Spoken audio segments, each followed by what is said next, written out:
In this video, you can learn how to delete a website email account in Godaddy. So let's start the video tutorial. Once we log into Godaddy hosting account, we need to go to the My Products page. And in this page, we need to scroll down to the web hosting section and click Manage button. Next in this page, we need to click cPanel Admin button, which will bring us to the cPanel Settings page. In cPanel Settings page, we need to click and enter the Email Accounts section. On this page, you will find all the business email accounts created in Godaddy. In this video, I will be deleting this website email account.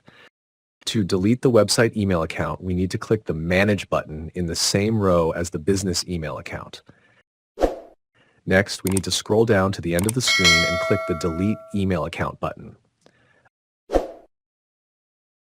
Again, we need to confirm deleting the website email account permanently. And done. The website email account has been deleted in Godaddy.